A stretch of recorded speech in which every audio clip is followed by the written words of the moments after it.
13장 1절에서 14절까지 제가 공독하겠습니다. 사사기 13장 1절 제가 공독하겠습니다. 사사기 13장 1절입니다. 구약성경 385페이지.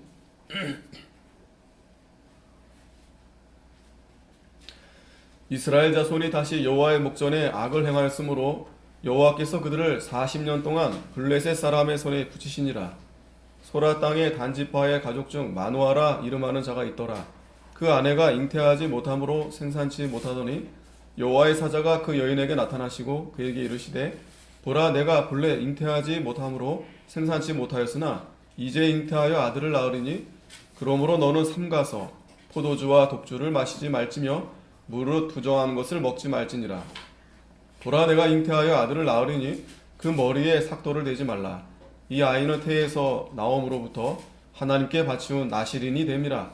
그가 블레셋 사람의 손에서 이스라엘을 구원하기 시작하리라. 이에 그 여인이 가서 그 남편에게 고하여 가로되 하나님의 사람이 내게 임하였는데 그 용모가 하나님의 사자의 용모 같아서 심히 두려움으로 어디서부터 온 것을 내가 묻지 못하였고 그도 자기 이름을 내게 이르지 아니하였으며 그가 내게 이르기를 보라, 내가 잉태하여 아들을 낳으리니 포도주와 독주를 마시지 말며 무릇 부정한 것을 먹지 말라. 이 아이는 태에서 나옴으로부터 죽을 날까지 하나님께 바치운 나실인이 됨이라 하더이다. 마노아가 여호와께 기도하여 가로되 주여 구하옵나니 주의 보내셨던 하나님의 사람을 우리에게 다시 임하게 하사 그로 우리가 그 낳을 아이에게 어떻게 행할 것을 우리에게 가르치게 하소서. 하나님이 마노아의 목소리를 들으시니라. 여인이 밭에 앉았을 때 하나님의 사자가 다시 그에게 임하셨으나 그 남편 마노아는 함께 있지 아니한지라. 여인이 급히 달려가서 그 남편에게 고하여 가로되 보소서, 전일에 내게 임하였던 사람이 또 내게 나타났나이다. 마노아가 일어나 아내를 따라가서 그 사람에게 이르러 그에게 묻되 당신이 이 여인에게 말씀하신 사람이니까 가라사대 그로라. 마노아가 가로되 당신의 말씀대로 되기를 원하나이다. 이 아이를 어떻게 기르오며 우리가 그에게 어떻게 행하오리이까. 여호와의 사자가 마노아에게 이르시되 내가 여인에게 말한 것들을 그가 다 삼가서 포도나무의 소산을 먹지 말며 포도주와 독주를 마시지 말며 무릇 부정한 것을 먹지 말아서 내가 그에게 명한 것은 다 지킬 것이니라. 아멘. 예, 오늘 말씀 제목은 나실인 삼손입니다. 나실인 삼손. 자, 12번째 사사 나실인 이 삼손에 대한 말씀입니다. 이제 사사의 이제 마지막 이 사사라고 볼 수 있겠죠.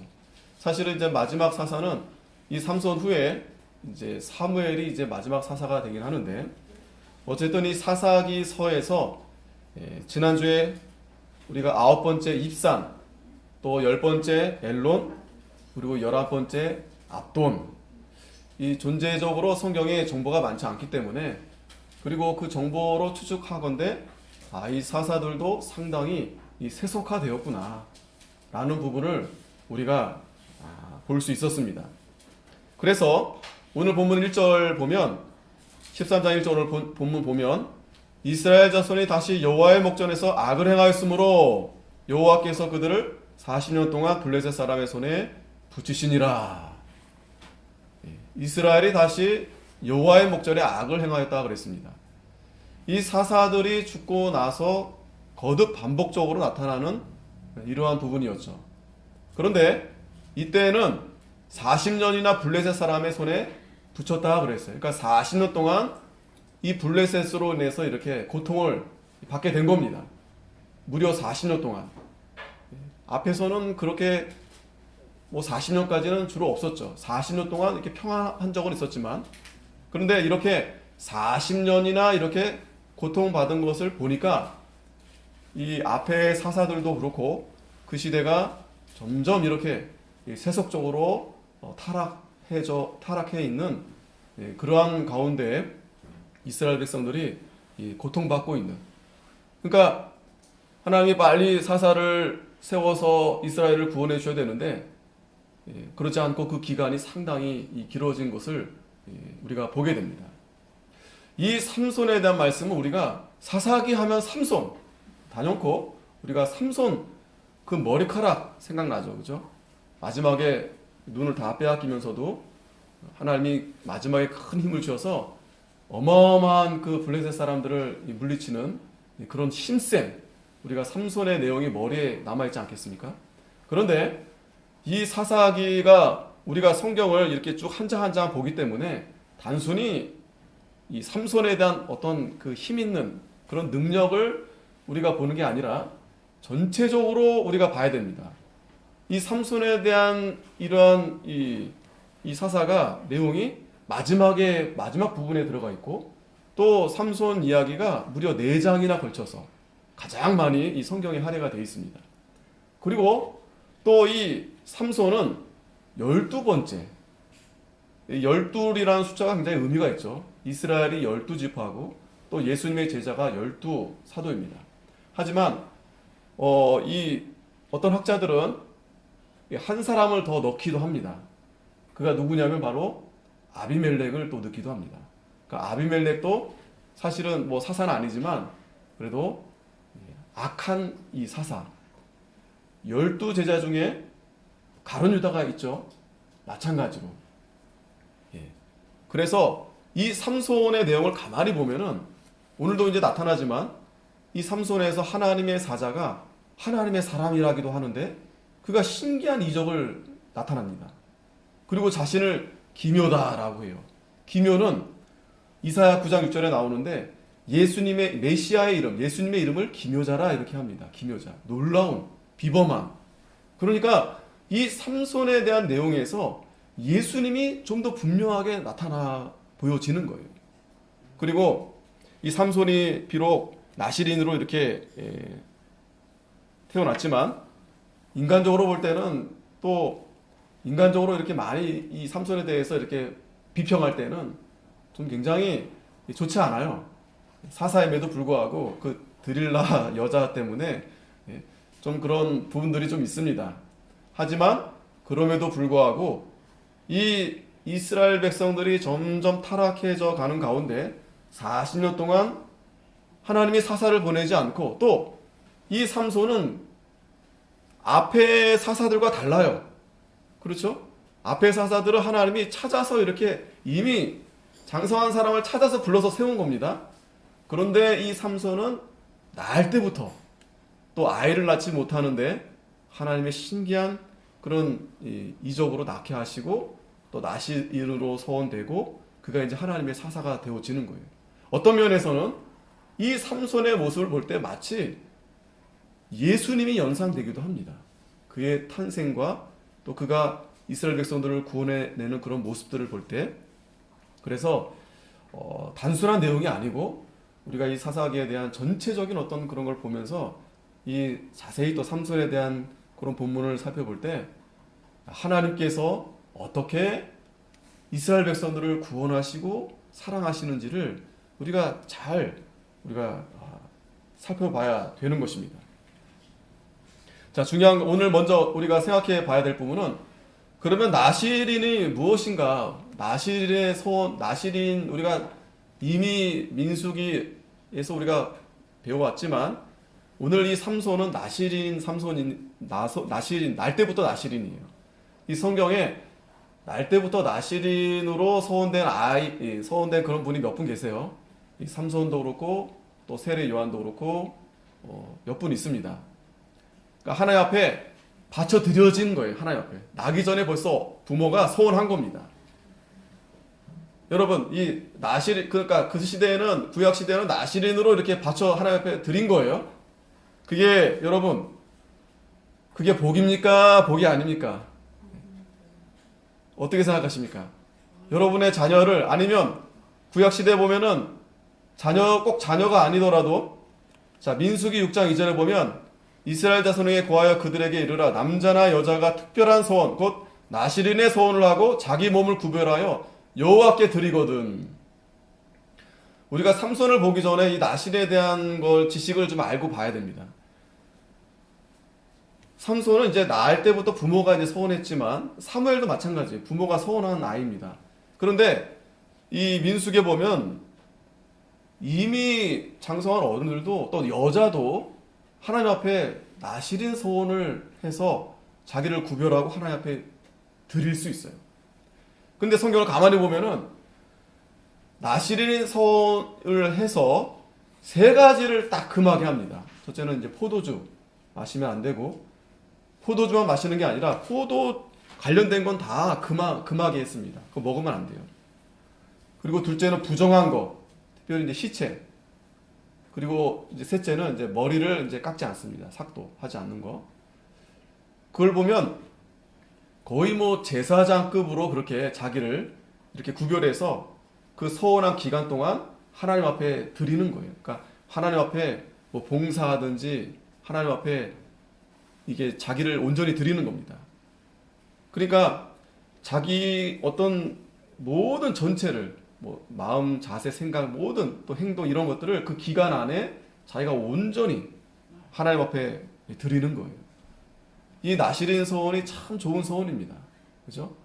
왜 이런 서원을 구약 시대에 만들었냐면 이스라엘 백성들이 하나님 앞에 일하는 사람을 레위 지파만 일하게 했어요. 성막을 관리하고 봉사하고 또 제사장이고 레위 지파만. 하지만 레위 지파 외에도 모든 성도들이 남자나 여자나 오늘 우리도 마찬가지 어린아이나 어른 다 할 것 없이 하나님 앞에 내가 서원을 해서 내가 하나님 앞에 이렇게 바쳐드리겠다.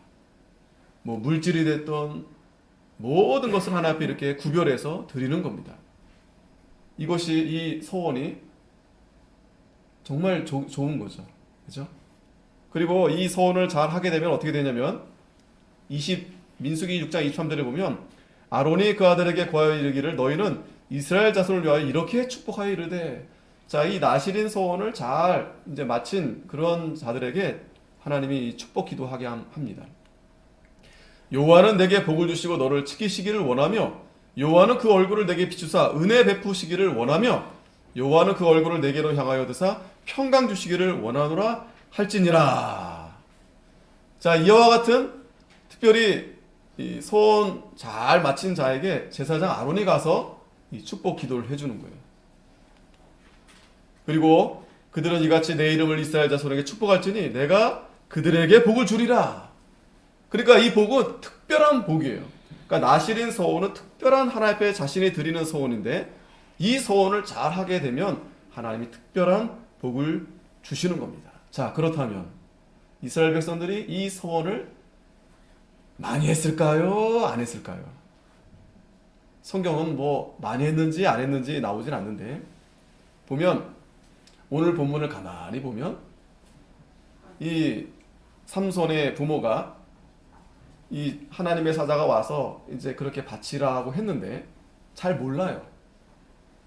잘 몰라요. 나시린 소원은 어떻게 하는지 잘 몰라요. 그거를 보여주는 겁니다. 자, 이렇게 이 나시린 소원이 정말 하나님이 복을 주시는 것이다라고. 그리고 그 계중에 그런 사람이 있을 거 아니에요. 난 레위 지파가 아니니까 왜 레위 지파만 그렇게 성전에서 그렇게 봉사하고 하느냐.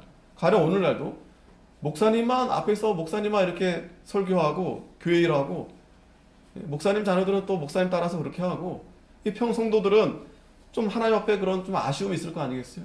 그 나시린 소원은 그런 거예요. 여러분들이 목회자가 아닙니다. 하지만 모든 성도들이 하나님 앞에 특별한 소원을 해서 그 기간 동안에 내가 하나님 앞에 온전히 내가 하나님 앞에 드리겠다. 그래서 이 나시린이라는 것은 나시란 단어가 구별된 자 그런 뜻이에요. 구별된 자, 뛰어난 자 그런 의미가 있습니다. 이 나시린. 또 이 나시린의 그 비슷한 단어가 있는데 그게 뭐냐면 나사렛, 나시린, 나사렛. 그죠? 나시린, 나사렛 이게 어원이 좀 비슷합니다. 그래서 예수님이 이 나사렛 동네에서 태어나신 건데 이 나사렛. 그래서 은연중에 이 나시린이 나사렛과 비슷하게 이제 이 나시린 서원 제도는 구약에만 있었고 이 신약에는 점점 이제 나시린 서원 제도가 이제 점점 물론 그렇게 하기도 하지만 그래서 어떻게 보면 이 왜 나시린 제도가 궁극적으로 하나님께서 그걸 하라고 했던 이유가 무엇일까? 바로 나사렛 예수가 이 땅에 오셔서 우리를 구원하시는데, 나사렛 예수야말로 하나님의 아들이죠. 우리도 다 하나님의 자녀가 되죠. 그래서 우리가 하나님의 자녀로 닮아가라고, 하나님의 자녀처럼 되라고. 그래서 이건 특별한 소원입니다. 다 나시린이 될 수 없어요. 또 날 때부터 나시린으로 그렇게 할 수가 없어요. 부모의 마음은, 또 어떤 부모는 정말 하나님 앞에 이 자녀를 바치겠습니다, 한나가 사무엘을 그렇게 드렸는데 다 그렇게 드릴 수도 없어요. 또 드린다고 해서 그 자녀가 또 그렇게 다 되지도 못합니다. 그러니까 특별한 은혜예요. 뿐만 아니라 뭐 내가 나시로 태어나지 않았지만 하나님이 나에게 감동을 주셔서 내가 하나님 앞에 좀 감사해야 되겠다. 특별히 뭐 기간이 없다 하더라도 내가 하나님 앞에 좀 내가 더 열심히 내가 해야 되겠다. 내가 뭔가 하나님 앞에 좀 바쳐드려야 되겠다. 내가 하나님 앞에 좀 더 기도를 좀 더 내가 해야 되겠다. 이러한 소원은 하나님이 아주 기뻐하시는 거예요. 또 하나님이 복을 더 주시기 위해서 그러한 하나님이 소원을 하게 하신 겁니다. 문제는 그 소원을 잘 지켜야 돼요. 그러니까 이 똑똑한 건지 어리석은 건지 아예 약속을 안 하는 겁니다. 그렇잖아요. 사람들이 보통 왜 약속을 안 합니까? 지키지 못할 거 왜 약속을 하냐. 이게 참 어리석은 거예요. 설사 좀 부족하더라도 하나님은 다 아십니다. 습관적으로 그건 잘못된 거죠. 습관적으로 매번 서원한다 그러고 보면은 매번 언제 서원했는지. 그래서 그 민수기 그 6장의 구약 서원 보면은 서원하다가 내가 잘못하면 다시 원래대로 가요. 다시 처음부터 다시 그 기간이 다시 처음부터 세팅이 되는 겁니다. 어쨌든 이 나시린으로 하나님 앞에 드려진다는 것은 궁극적으로 우리가 이제 하나님 앞에 하나님의 형상을 닮은 그러한 하나님의 자녀로 우리가 만들어가는 거 아니겠어요? 그런데 우리가 이 세상에 살면서 특별히 이 사사기 시대 하나님의 자녀의 정체성이 없어요. 사사들마저도 다 세속화됐어요. 다 세속화. 이게 하나님 백성인지 세상 사람인지 오늘 이 시대가 그렇잖아요. 그러니까 이 세상 사람들이 교회를 손가락질하는 거예요. 비웃는 거예요. 그건 우리의 잘못입니다. 그래서 이 나시린 제도를 통해서 하나님이 회복시키는 거예요. 자신을 회복하게 하고 또 가정을 회복하게 하고 교회를 회복하게 하고. 그래서 우리가 정말 하나님의 소유로 또 제사장의 나라로 거룩한 백성의 모습으로 하나님이 그렇게 만들어 가시는 겁니다. 자, 어찌됐든 이스라엘 지금 이 시대가, 이 사사 시대가 40년 동안 지금 정말 캄캄한 암흑 같은 그런 가운데 지금 빠진 겁니다. 이유는 그들이 여호와의 목전에서 악을 행했기 때문이에요. 오늘 이 시대도 코로나가 좀 빨리 지나가야 되는데 백신을 맞았어도 지금 뭐 다시 코로나 걸린 사람들이 나오는 거예요. 그러니까 하나님이 그 기간 우리는 알 수 없어요. 벌써 작년에도 우리가 올해 이렇게 넘어갈 거 예상했어요? 올해도요, 지금 4월 지났는데 올해도 이렇게 그냥 갑니다. 지금 줄어드는 게 아니에요. 500명, 400명 나오잖아요. 우리가 작년만 해도 30명, 40명 벌벌 떨었는데 지금은 더 많이 나옴에도 불구하고 여전히 이 세상 사람들은 오히려 더 지금 정신없어요. 백화점에는 더 바글바글하고 예식장에는 예식장대로 뭐 다 바글바글하고. 저도 괜히 머리가 아파요. 괜히 머리가 아파요. 괜히 불안하고. 기침만 하면 저도 아이고 이러다가 저도 걸린 게 아닌가? 열 체크해보고. 오늘 열 체크하고 왔어요. 걱정하지 마세요. 얼마나 불안합니까? 그런 이 사사 시대가 지금 40년이에요. 여러분 40년 동안. 예수님이 오실 때에도 말라기 선지자들이 보내는 400년 동안 암흑기였어요. 400년 동안 하나님의 백성들이 그 고통 가운데 부르짖은 겁니다. 애굽에 있을 때도 이스라엘 백성들이 400년 동안 부르짖었죠. 그러니까 우리가 그 모든 하나님이 하시는 일 가운데서 분명한 것은 우리가 하나님 앞에 좀 잘 하나님을 섬겼어야 되는데 그러지 못했기 때문에 우리가 이렇게 징계받는 겁니다. 개인적으로, 가정적으로 누구 뭐 탓할 거 없어요. 대통령 탓할 것도 없고요. 누구 이웃집 누구 탓할 것도 없고요. 내 옆에 사람 탓할 것도 없고요. 자녀 탓할 필요 없고요.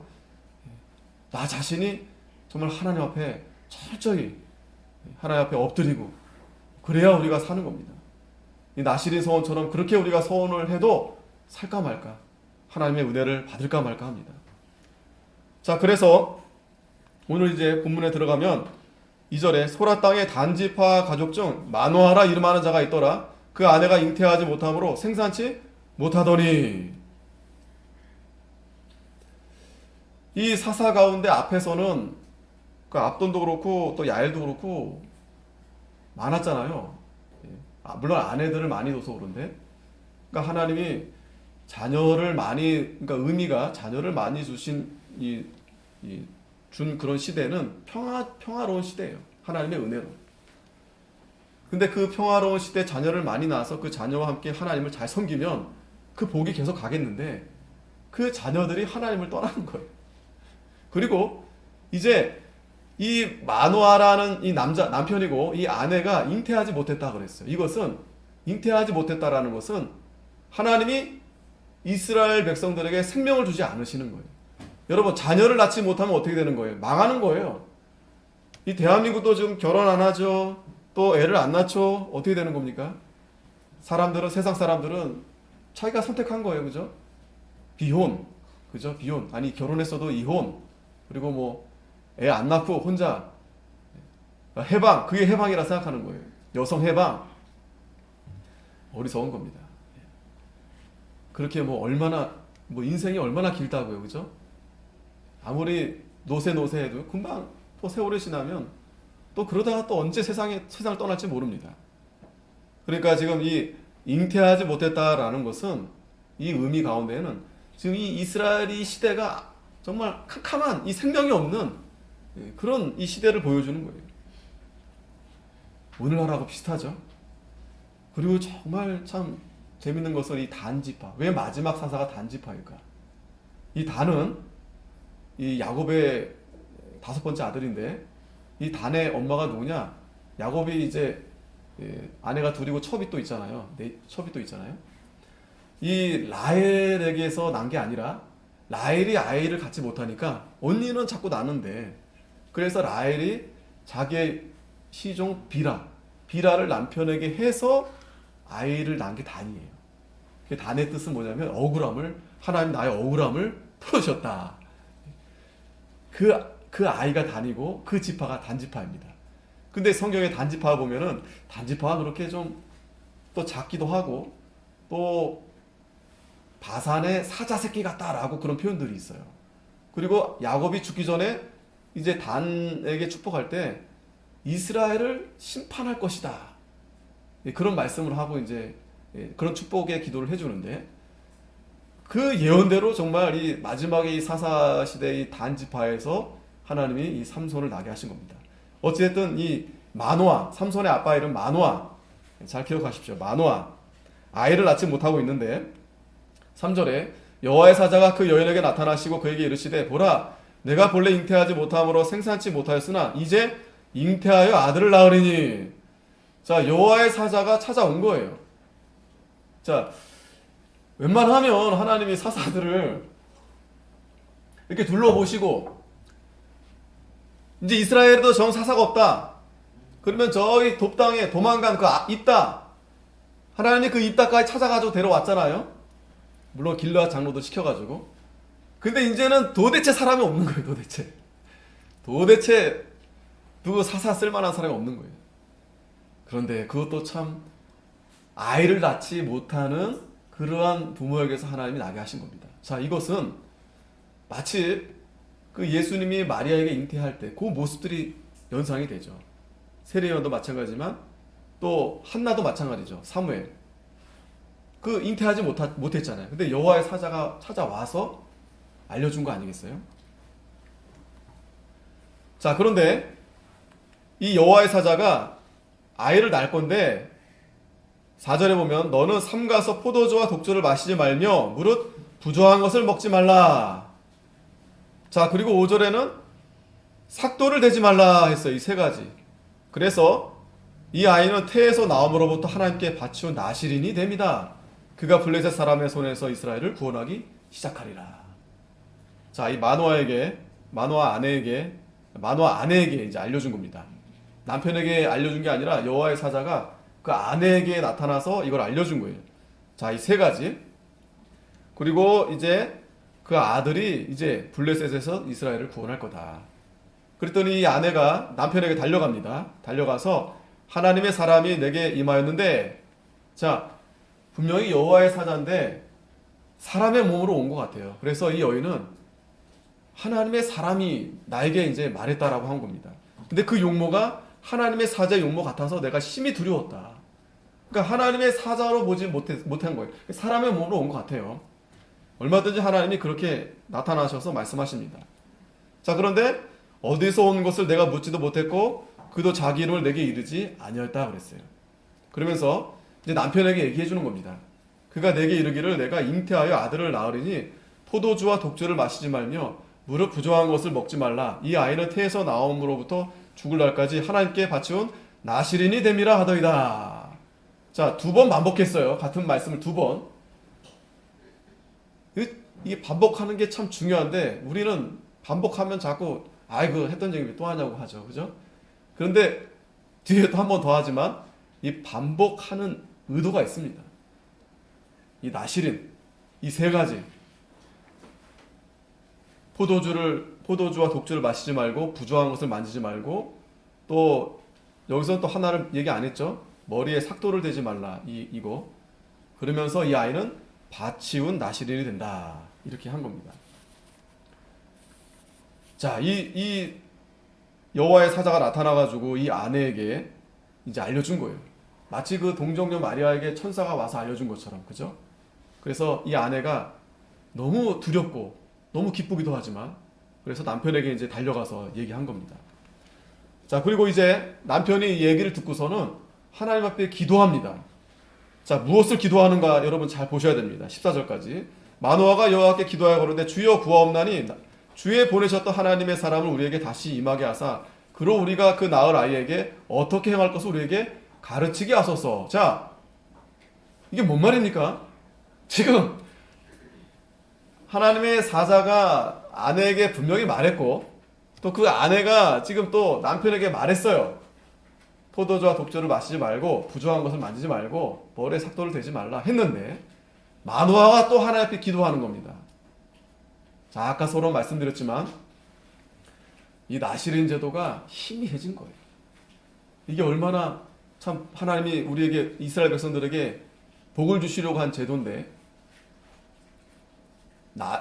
나면서 그러니까 아예 내가 태중에 아이를 바치겠다 이런 부모 하나도 없고 바치겠다는 부모도 없고 또 이미 장성한 성도들 가운데서도 하나님 앞에 내가 좀 서원해야 되겠다 이런 성도들도 없다라는 거예요. 그런 시대라는 거예요. 그런 시대. 그냥 그 시대가 그냥 그 가나안의 그 이방 그 세상 그 풍조에 젖어들어서 그냥 좀 잘 살게 되면 잘 사는 거고 어려우면 좀 어려움을 당하는 거고 그냥 그들과 섞여서 그러니까 하나님이 그대로 두면 안 되겠기에 블레셋을 통해서 하나님이 치시는 겁니다. 매를 맞아야 그죠? 내가 징계를 받아야 정신을 차리는 거예요. 이 마노아가 그래서 하나님 앞에 기도하는 겁니다. 이 아이를 도대체 어떻게 키워야 됩니까? 또 묻는 거예요. 또 그랬더니 또 하나님이 또 알려주세요. 그러니까 여러분 내가 잘 모르겠거든 또 알아도 하나님 앞에 기도하면 어쨌든 하나님이 알려주세요. 기도를 내가 하나님께 기도해야 되겠다 마음 먹었을 때부터 하나님이 복을 주십니다. 기도 안에서 내가 그 마음을 갖지 않아서 문제지 내가 이제 좀 기도 좀 해야 되겠다 그러면 하나님이 복을 주세요. 그게 무엇을 구하든지 하나님이 들어주십니다. 그래서 하나님이 마노아 목소리를 들으시고 여인의 밭에 앉았을 때 하나님의 사자가 다시 그에게 임하셨으나 그 남편 마노아는 함께 있지 아니한지라. 자, 재밌는 것은 또 여기서요.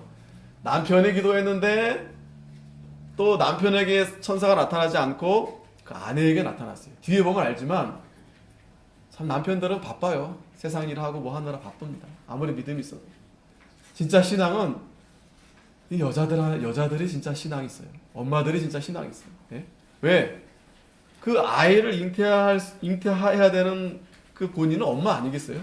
그러니까 여자가 참 중요합니다. 하나님이 아담을 먼저 창조하고 하와를 도울 자로 하나님이 했지만 사실 중요한 것은 하와예요. 하와의 역할이에요. 하와의 역할. 어떻게 하와가 남편을 도우느냐?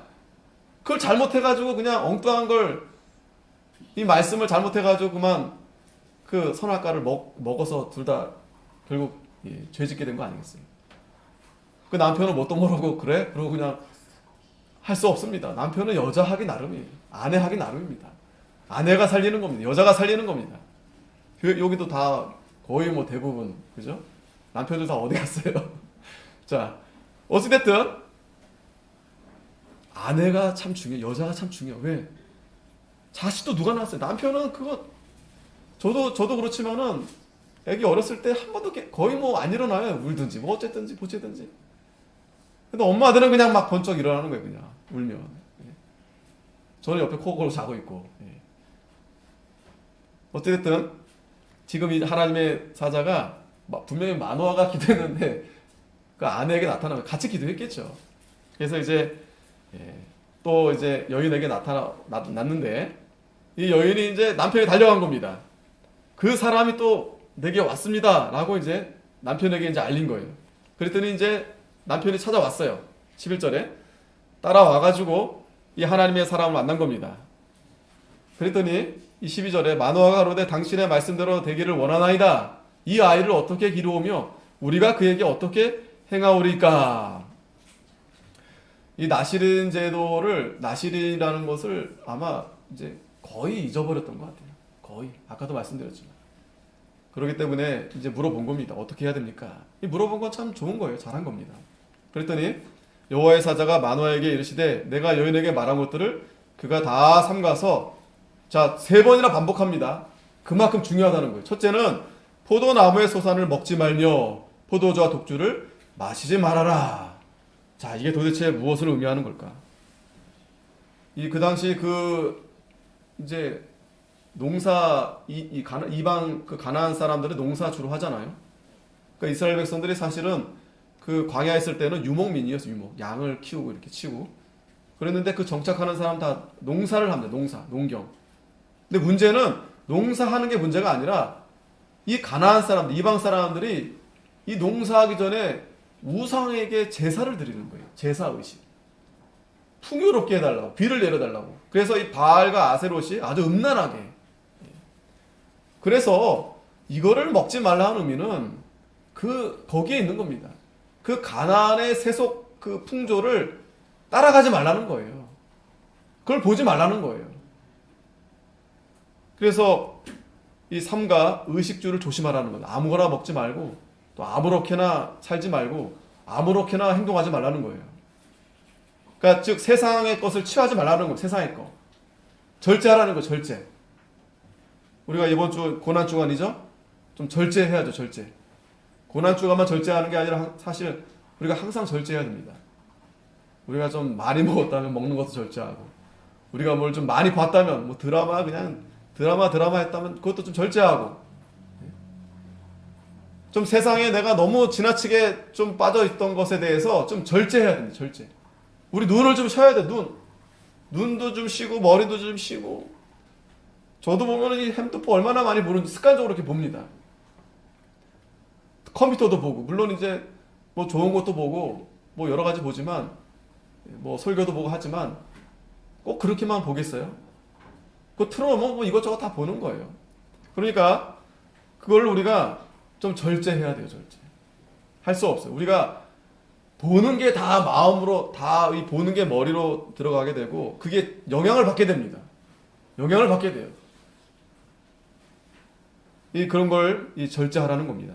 절제. 또 이 부정한 걸 먹지 말라고 그랬어요. 이제 그 시대는 시체를 만지지도 말라 했는데 이 부정한 거. 이 부정한 게 뭐가 부정한 겁니까? 죄. 이 죄를 멀리하라는 거예요. 특별히 죄를 멀리하라는 거예요. 이 나실인 소원했을 때는 정말 죄에 가까이 하지 않도록. 여러분, 그러니까 내가 이번 한 주간만 정말 절제해야 되고 절제하고 내가 정말 죄에 안 짓도록 노력해야 되겠다. 그런 마음 언제 먹어보셨어요, 여러분? 물론 항상 그렇게 먹고 싶지만 그게 뭐 잘 안 되잖아요. 예? 그냥 사는 거지 뭐. 그냥 먹는 거고 아무렇게 먹는 거고 아무렇게나 그냥 좀 하면 내가 크게 뭐 누구 죽이지 않으면 내가 크게 사기치지 않으면 예? 그냥 안 본 척하고 그냥 사는 거죠, 그죠? 안 본 척하고 그냥 못 본 척하고 사는 거죠. 봐도 안 본 척, 못 본 척. 이 우리 양심이 다 무뎌진 겁니다. 양심 무뎌진 거예요.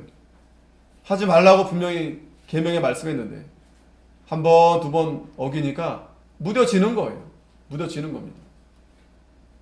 미워하지 말라 그렇게 말했는데 그냥 습관처럼 미워하는 게 당연한 거예요. 입에서 막 욕해요, 욕 그냥. 예? 욕이 나와야 좀 시원한 거예요. 욕 가지고 안 돼요. 고소하고, 예? 재판 가고 그래야지.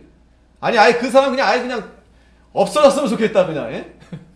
누구 살인 첨부를 시켜서라든지 그냥. 얼마나 악합니까? 우리가 마음속에 얼마나 살인을 많이 합니까? 그냥 사는 거예요. 저도 그냥 그렇게 사는 거예요, 그냥. 예.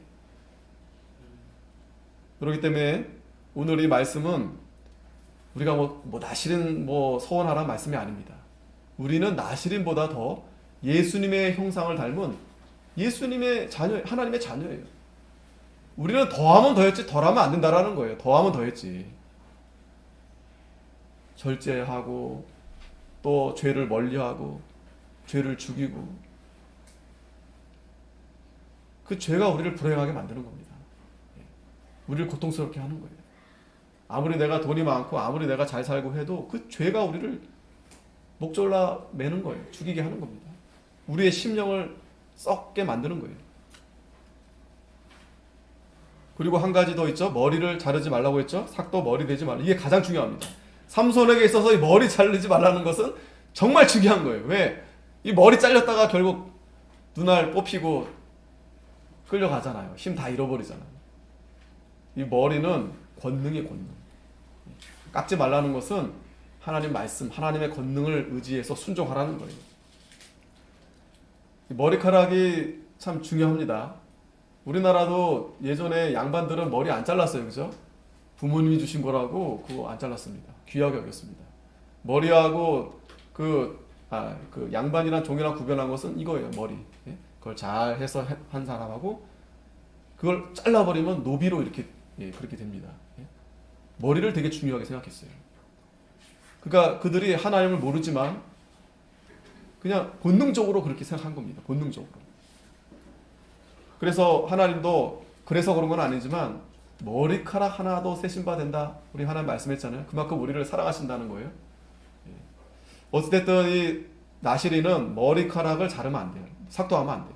그러니까 내가 나실인 소원을 했다 했을 때 그 기간 동안에는 머리를 삭도하면 안 됩니다. 그러면 다른 사람들이 봤을 때 나실인 소원 제도 했구나. 머리를 자르지 않아서 어떻게 되겠다. 이게 보이는 거잖아요. 그러니까 그 행실이 어떻게 해야 되겠어요? 더 하나님 앞에 순종하고 더 하나님 앞에 조심하고 해야 그렇게 할 수밖에 없겠죠. 그래서 이 머리를 잘라지 말라는 것은 바로 말씀을 순종하라는 거예요. 옳은 행실을 따라가라는 거예요. 이 세 가지가 그래서 중요한 겁니다. 이 세 가지가.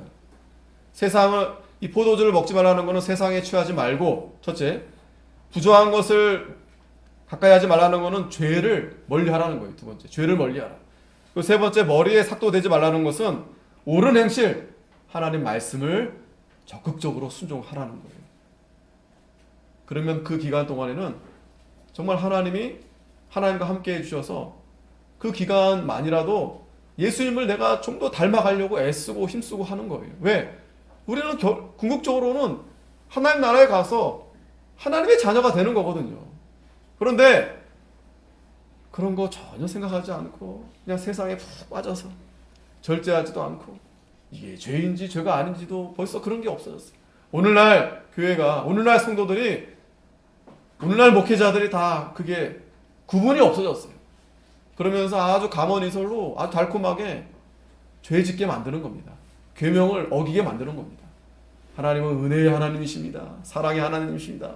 찬송 부르고 그냥 감정적으로 내가 은혜 받고 있구나. 절제하지도 않으면서 부정한 것을 늘 만지면서 하나님의 말씀을 하나도 순종하지 않으면서 그저 내가 교회 왔으니까 하나님이 나에게 지금 복을 주시는구나. 그게 뭐예요? 그게 우상을 섬기는 거예요. 그게 그 우상을 섬기는 거랑 다를 바가 없는 거예요. 왜 지금 삼손 말씀에 이걸 거듭 말씀했겠어요? 지금 그 시대가 지금 거의 타락해서 사람들이 절제하지 않고 세상에 다 취해 있고 아주 죄가 가득하고 하나님의 말씀 하나도 순종하지 않고 그러한 가운데에서 하나님이 그래도 이스라엘 백성들을 불쌍히 여겨서 도저히 찾을 수가 없으니까 이제는 아직 낳지 않은 그 마노아 그 아내의 몸에서 이 삼손을 여호와의 사자가 알려주셔서 그 나실인 그 삼손을 통해서 이스라엘 백성들을 구원하게 하시게 했다는 거예요. 이 말씀은 곧 이 신약 시대의 메시아 나사렛 예수 그리스도 메시아를 통해서 예수님 시대에는 이보다 더 심각해요. 하지만 하나님이 메시아 예수 그리스도를 통해서 우리를 구원해 주시겠다는 거예요. 그 시대의 상황과 그 형편을 볼 때 굉장히 암울하고 그건 저와 여러분들의 그 상태예요. 그러니까 결론적으로 말씀드리면 우리가 살고 죽는 것은 결국 하나님의 은혜로 달려있다. 하나님의 능력, 하나님의 은혜. 하나님이 우리를 살려주셔야 우리가 산다라는 거예요. 자, 그래서 마노아가 이제 감사해서 이제 온 사람을 대접하려고 염소 새끼를 하나 이제 준비합니다. 그런데 이 여호와의 사자가 뭐라 말하냐면 이거는 나에게 하지 말고 하나님 앞에 드려야 된다. 자, 이거 보면은 지금 약간 헷갈립니다. 이 하나님의 사람이 여호와의 사자인데 지금 이 마노아가 하나님의 사람한테 염소 새끼 하나 드리려고 하니까 이건 손님 대접하는 거예요. 그랬더니 이 하나님의 사람이 뭐라 하냐면 나한테 하지 말고 하나님 앞에 드리라는 거예요. 이거를. 그러면서 또 마노아가 여호와의 사자인 줄 알지 못함을 인함이다 그랬어요. 그러면서 마노아가 또 여호와의 사자에게 말씀하되 당신의 이름이 무엇입니까? 당신의 말씀이 이를 때 우리가 당신을 존숭하리이다. 존경하겠다는 거예요. 이름이 뭡니까? 물어봤어요. 그랬더니 여호와의 사자가 그에게 이르시되 어찌하여 이를 묻느냐? 내 이름은 기면이라. 기면이라.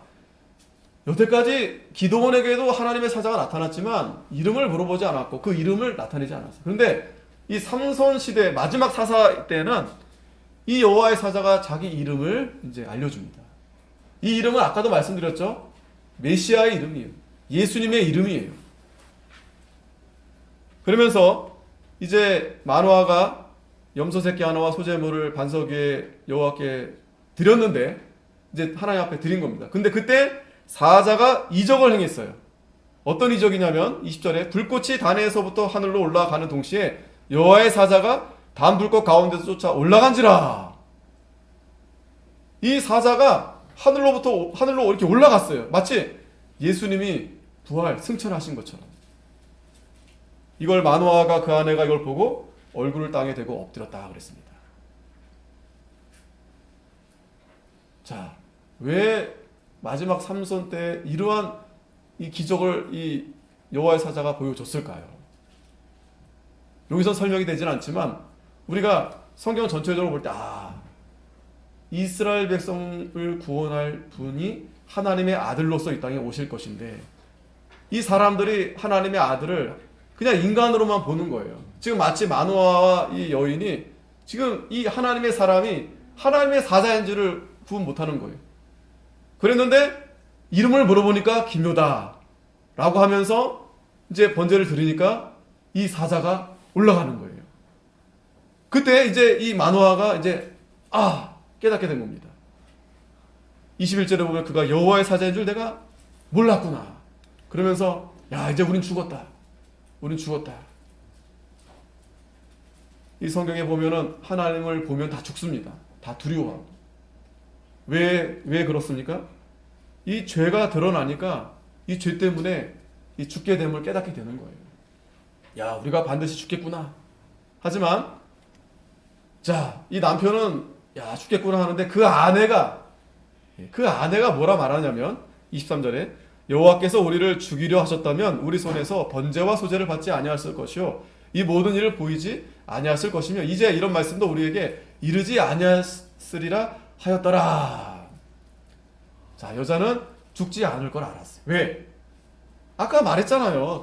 선사가 말했잖아요. 그 아이를 통해서 구원하겠다고 말씀했잖아요. 근데 이 마누아는 아직 믿음이 좀 아직 거기까지 믿음이 이르지 못한 겁니다. 어찌됐든 이 사사기 이 삼손을 통해서 앞으로 올 예수 그리스도에 대한 그런 메시아가 이스라엘 백성들을 구원할 것을 아주 짧은 순간 이렇게 잠깐 이렇게 보여준 거다라고 볼 수 있습니다. 자, 그래서 이제 드디어 여인이 아들을 낳았습니다. 이름을 삼손이라. 이 삼손의 뜻은 이 태양, 찬란한 이 태양 같은 뭐예요? 빛이죠, 빛. 예수님이 세상의 빛으로 이 땅에 오셨죠. 마치 그와 같이 이 삼손의 이름도 이 찬란한 태양 같은. 그래서 어두운 이스라엘 백성들을 이제 구원해주기 위해서 하나님이 이 삼손을 태어나게 하신 겁니다. 아이가 자라매. 자, 이 말씀도 비슷하죠. 누가복음에 보면은 예수님이 태어나셔서 예수님이 자라매. 하나님이 그에게 복을 주셨다. 여호와께서 삼손에게 복을 주셨다. 자, 그러니까 여러분 이 나시린 서원 제도는 정말 하나님이 이스라엘 백성들에게 복을 주시려 하시는 제도예요. 오늘날 우리가 뭐 나시린 선해야 되겠다 뭐 그럴 필요 없어요. 하지만 오늘 중요한 것은 오늘 이 주님의 날 이 예배하는 시간 이때 하나님 말씀을 듣고 우리가 하나님의 감동으로 내가 그동안에 내가 정신 못 차렸구나. 내가 절제하지 못했구나. 내가 너무 많은 죄를 졌구나. 하나님 앞에 애통하고 회개해서 내가 정말 하나님 앞에 바로 해야 되겠다. 내가 하나님 말씀을 더 순종하고 내가 하나님 앞에 더 기도하고 성경에 보면 나시린 서원했다고 해서 어떻게 하라 그 세 가지 빼고는 뭐 다른 거 없어요. 그러니까 자유롭게 하되 이 세 가지만 딱 명심하라는 거예요. 세 가지. 세상에 취하지 말고 죄 짓지 말고 그리고 하나님 말씀을 순종해라. 그러면 하나님 복을 주십니다. 여러분 나도 이렇게 하면 복을 주시는데 내 자녀도 이렇게 해야 하나님이 복을 주지 않겠어요? 지금 마노아가 기도한 겁니다. 내 자녀를 어떻게 양육해야 될 것인가? 또 물어본 거예요. 또 여러분 잘 아십니까? 저도 아는데도 잘 안 돼요.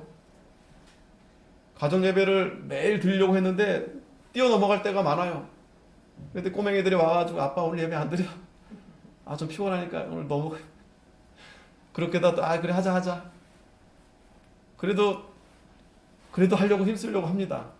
그래도 안 돼요. 잘 안 돼요. 여러분들은 오죽하겠어요. 그러니까 이 주일만큼은 여러분들이 생명 놓고 걸고 나와야 돼요. 주일에도 지키지 않으면 이게 안 됩니다. 세상에서 안 됩니다.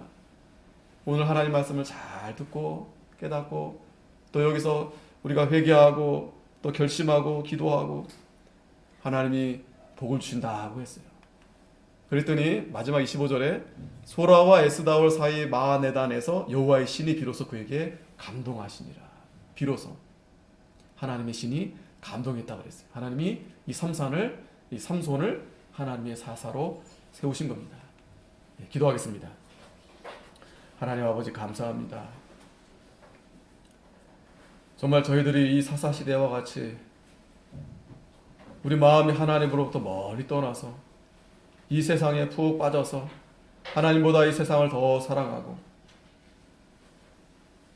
또 부정한 것을 서슴지 않고 가까이 하고 죄인지 죄가 아닌지 분별하지 않고 오히려 그 세상의 쾌락에 빠져서 하나님 앞에 참 바로하지 못하고 무엇보다 저희들이 하나님 말씀을 잘 순종해야 되는데 이제는 하나님 오늘 이 말씀을 통해서 저희들이 철저히 회개해서 정말 하나님의 말씀을 정말 생명으로 여기고 하나님이 주신 이 계명을 저희들이 목숨처럼 잘 지키고 나아갈